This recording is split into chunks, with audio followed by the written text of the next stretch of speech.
Quickest qualifier is Hendrick Motorsports teammate Jeff Gordon, and he drives the number 24. I wanted to beat him because I'm still mad at him over those Seahawks beating my Niners. This is my only way I can get revenge. They didn't just other than a Super Bowl. They didn't just beat the Niners. They see, thank you, Kerry. And I beat the always Niners. like you. I always compliment you. You know. Yeah, well, that's okay. It's done affectionately. Number 24, Drive to End Hunger Chevrolet. Jeff Gordon is third quickest for Sunday's race. And Jeff, I got to say that your race team is kind of picking up where you left off last week at Chicagoland. So that's got to feel pretty good.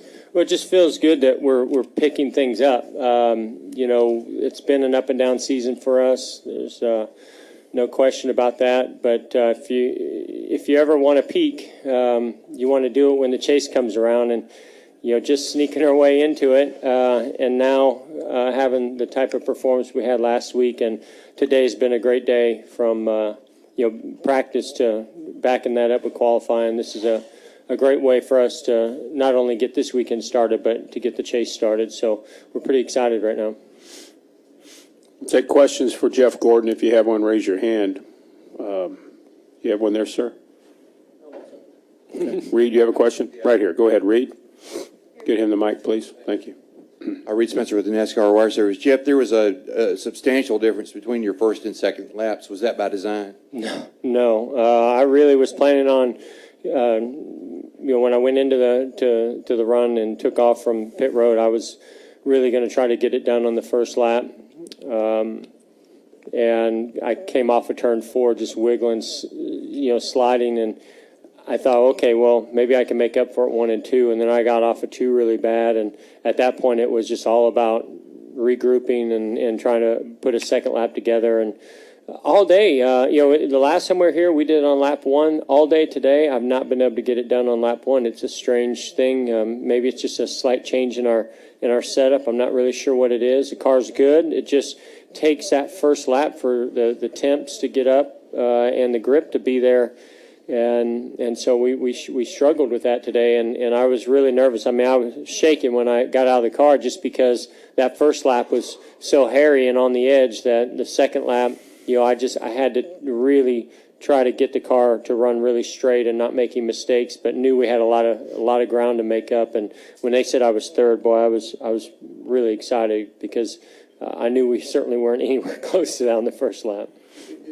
I wish now I would have designed it that way, though, because if I wouldn't be shaking as much right now. I wish that I would have just thrown away the first lap. That's something I like to do, and we do that a lot of places, but it's not something I've typically done here.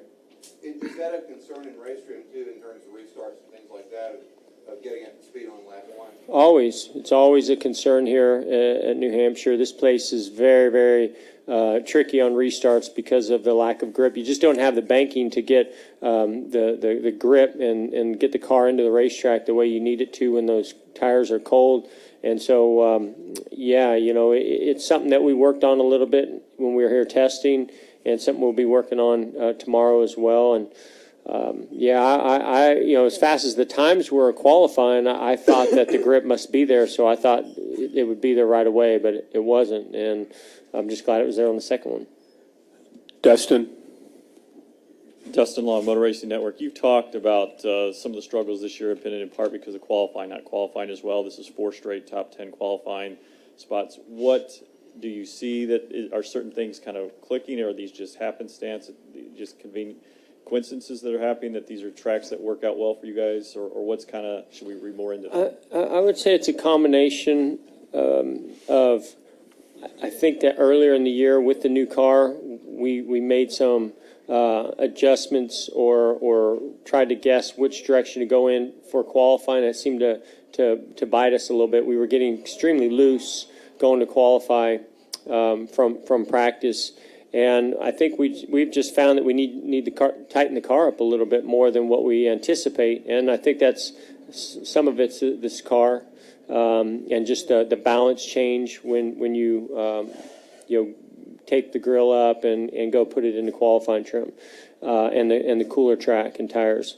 And then I think the other thing is that we have been to some tracks that are good not only good tracks for us racing, but qualifying, Atlanta here, Richmond. So, like I said, it's, if you're ever going to get the momentum and get things rolling, this is the time to do it, and pretty excited things are going the way they're going for us right now.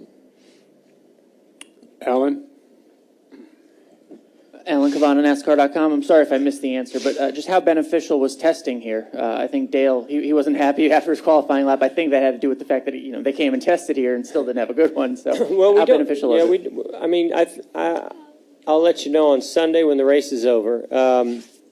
Testing's always beneficial, but it can give you some false sense of security or some information that can lead you down the wrong path. And what typically happens when we come here and test, and I found this. I did the tire test this year here and did our Hendrick test, and it's amazing just how much grip there is when we're here testing. And then you go out to practice and there's no grip.